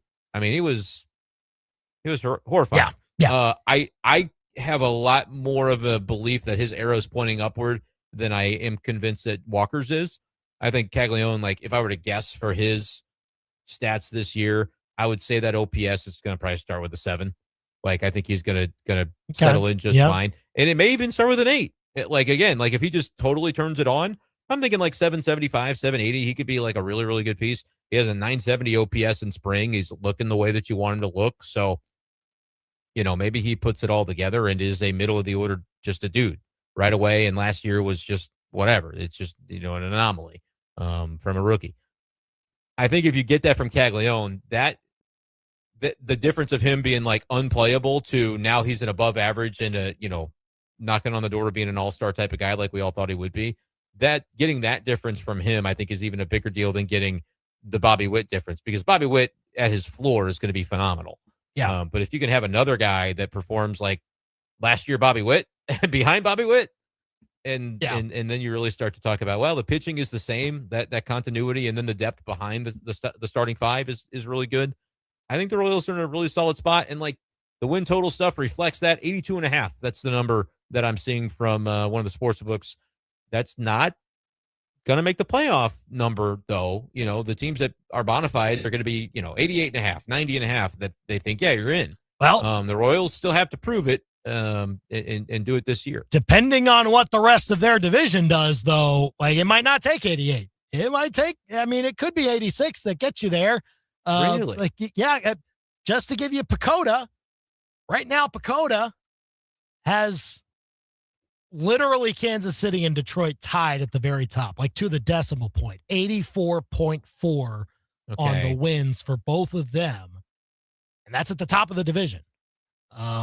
So yeah, that's interesting because Pacoda usually gears itself closer to the mean. Like Pacoda is almost never going to tell you a team's going to lose 100 games, which it's saying that about the Rockies. So that just tells you what they think of the Rockies. Yep. But like normally they err on the side of caution. Nobody's going to be too bad. Nobody's going to be too good.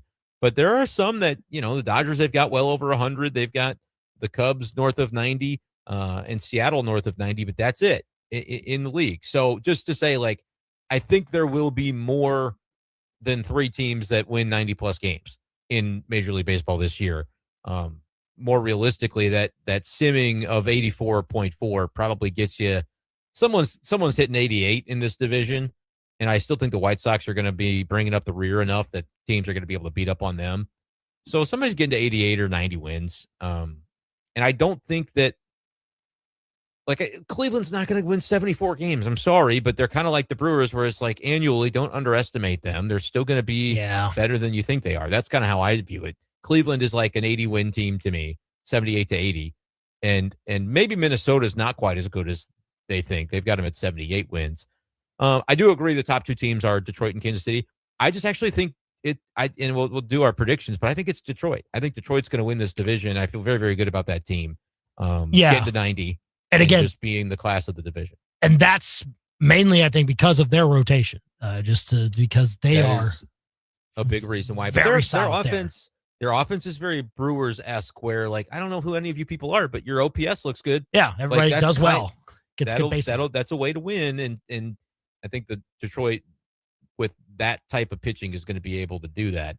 But that doesn't mean I don't leave room for the Royals as a wild card. Well, it's possible. And look, I think several questions obviously about the offense, who can really maximize their potential there. I do think you have to look at the starting pitchers as well, and knowing that, look, you get a good baseline there. You have a good expectation as to what you should be able to work with for most of the year. But again, to compete with Detroit, you kind of need Cole Reagans to really take off. You maybe need somebody like Seth Lugo to also be that really strong number 2 that doesn't fall off in some games here. Because look, Noah Cameron, great rookie year. Will there be growing pains his second time around? Will teams start to figure him out, and does that affect him early on? Michael Wacha, very steady presence, but it does age start to creep back into him a little bit. And then Chris Bubich, coming off the rotator cuff and seeing what he can do when he was awesome last year, when healthy, just wasn't able to stay healthy. And so how does that look for a guy like him who's entering a contract year? And then what does that mean for some of your other arms that you got in the stable if somebody goes down? I do think the Royals have, last year they had several good starters, but I think it will require them to have at least one great one in order to be talking about, can you win the division? Can you chase the Tigers? Things like that. So I'm going to go 85 wins. And 85 is maybe playoff caliber, maybe not. Yeah. I'm a believer in going out and getting a Starling Marte and getting kind of the periphery of the roster. I think the outfield's going to be a lot more competitive in the at-bats they take. So I'm not sure they're a playoff team, but I think 86 wins is a number that they can hit. I'll say over 82.5 and get them in that mid 80s, and you see what happens. And I'll even say this, I think it's a front office that if they're tracking for a season like that, they'll add at the deadline again and give them an even better chance to be able to get there. I think it's very possible. It's an exciting year for the Royals, and I think it it added to the excitement by some of the guys doing really well in the WBC, like Garcia and Caglione and Pasquantino. So, I mean, get excited for this season if you're a Royals fan, and you can start to dream what could be happening for them down the line. Give us your predictions, though, on how many wins they'll have. 875-KTGR here on The Big Show. If you want to weigh in, we'll give our AL playoff teams who we think is going to make it next. Now, your local Sports Center update on your total sports station, KTGR. Good afternoon, I'm Andy Humphrey. This Sports Center update is with Lee's Tire Company. If it's round and rubber, Lee's sells it. Go to leestirecompany.com.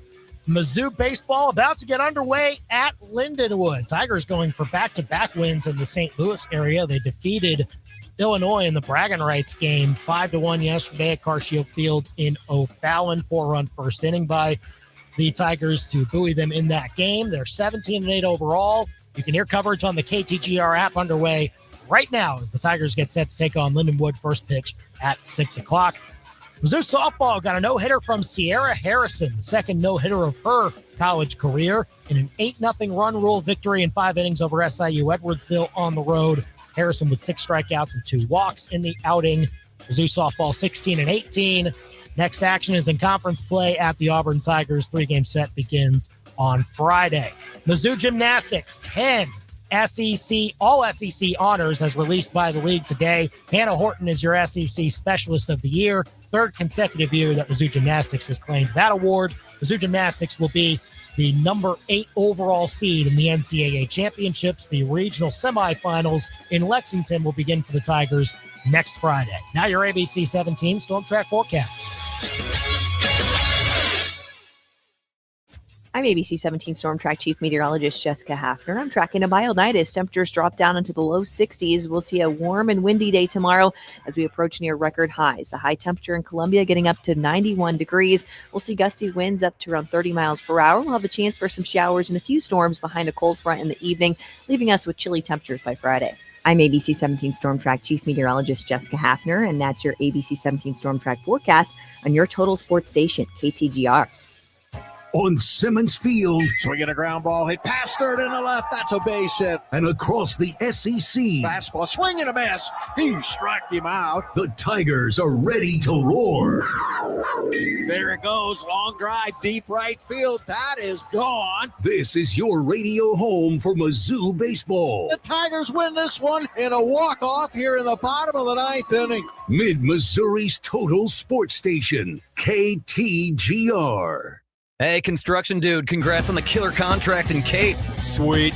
So, how are you going to get that Mongo crane down to the job site? Here's a haul of an idea. Just Google I-70 Towing. They're Mid-Missouri's go-to crew for heavy equipment hauling, too. Semis, dozers, RVs, goosenecks, farm and construction stuff, school buses, boats, bring it. If you use it, they can move it. Call the team they think you'll really love to meet. I70towing.com. Goosenecks. Give me some long necks. When it comes to tree care, knowledge matters. And Advanced Tree Solutions doesn't just cut, they care. Educate, communicate, and protect the health of your trees. Whether for homeowners associations, golf courses, apartment complexes, you name it. And it's one less thing to worry about. With expert service and yearly discounts, your business and your trees are in good hands. Call Eric at Advanced Tree Solutions today. Advanced Tree Solutions, your tree's best friend. AdvancedTreeSolutionsLLC.com. Lose weight or stop smoking with hypnosis. Only $59.99 guaranteed or your money back. Stop smoking without cravings, irritability, weight gain, or your money back. That's right. Don't just cut down, but stop smoking once and for all. Also, lose all the weight and let Mark Patrick Hypnosis destroy unwanted cravings. Hypnosis Thursday, April 23rd, Capitol Plaza Hotel and Convention Center in Jefferson City. Weight loss hypnosis, 5:30 p.m. Stop smoking hypnosis, 8 p.m. Or Saturday, April 25th at the Courtyard by Marriott in Columbia. Weight loss hypnosis, 11 a.m. Stop smoking hypnosis, 2 p.m. Sign up at markpatrickseminars.com. My name is Matt. We used True Sun Exteriors for a pretty big siding project for our house. We used LP Smart Side. We did all new Pella windows, new fascia, new soffits, and they did a house wrap for us. True Sun was great. They communicated well. Whenever they got very large amounts of, say, the front and the side done. It was just awesome just to kind of see just the difference and what the house looked like. True Sun wasn't the cheapest. They weren't the most expensive. We did consider multiple options, but I think at the end of the day, I'd work with True Sun. It's good to see someone's proposal being so detailed and line itemed. You know, we're protecting our investment, and we love True Sun. We love Nevada and their whole team, and I'm confident that if we ever have any issues, they'll be there as soon as they can. The difference between a house and a home is the attention to detail. At True Sun Exteriors and Interiors, we'll turn your vision of a dream home into a reality. For more information or a free estimate, go to TrueSunExteriors.com. TrueSunExteriors.com. We all hear the radio ads about the IRS. They tell you to be afraid, to be scared, and they try to frighten you into calling. I'm not here to do that. Tax Relief Advocates is different. TRA is here to tell you that if you owe money to the IRS, whether it's $5,000, $50,000, or $500,000, we have a solution. It doesn't matter if you're sitting in your car, at work, or with your kids. No matter where you are, call now. 800-575-8943. Don't lose hope. TRA can eliminate or reduce what you owe to the IRS. Generous programs are now available that can give you a fresh start. Our passion is taxes and helping individuals fix their IRS problems. We have over 1,000 5-star reviews on Google and an A+ with the Better Business Bureau. You don't need to be afraid of the IRS any longer. End your tax nightmare today by visiting us online at TRA.com or call 800-575-8943. That's 800-575-8943. Tax Relief Advocates. Real solutions for real people. Your daily fix of local sports lives here. This is The Big Show on KTGR. Let's get our predictions in for the American League now. Tell us if you think the Royals will be a playoff team. 875 KTGR here on The Big Show with Andy and Brendan. 85 wins for the Royals for me, 86 from Brendan. That's what he thinks. I think that could be enough to be a playoff team. Not overly optimistic about it, but tiebreakers could come into play there. That's kind of what you would hope for if you're in that spot, if you're the Royals. But, I mean, you're competing for – there is more competition in this league for those spots. So that's what gives me pause. Yeah, I would say I love the Mariners. Sorry to say for your Astros, but I think that's a right sentiment to have. Seattle this got to be their year to win the American League. Got close last year. I think they've made good moves in the offseason. Brendan Donovan, winning player. Love to see what he's able to do there. So AL predictions, I'm going Seattle in the West, Detroit in the Central. What do you think, Yankees or Blue Jays to win the East? Or is it somebody else that I'm not? I mean, it's so log jammed there. It's a very solid division, top to bottom. Pacoda has them all projected above 500. They have them all with 82.9 or more wins. How in the world is that going to play out? So close. They have them all within 6 wins of each other. Yep. That's nuts. The Yankees are going to be really good. I think Toronto, I think I kind of lean on what they project. Baltimore could figure it out if their pitching comes around because I do really like their offensive core. I like Boston, too. I don't dislike Toronto, anybody in the East. They will be the team that stumbles out of the gate because they got rotation issues to figure out. A lot of guys hurt. Trey Savage, the recent one that, that one stinks. Worry about because you're excited to see him maybe take that step forward after we saw him in the playoffs. I don't think you should sleep on Boston. I actually think that Toronto's got enough pitching. Dylan Cease, Gausman, Scherzer, Cody Ponce was a savvy ad. Yeah. I think Eric Lauer's their 5 right now with Barrios, Savage. That's who I want to win it. I want it to be Toronto.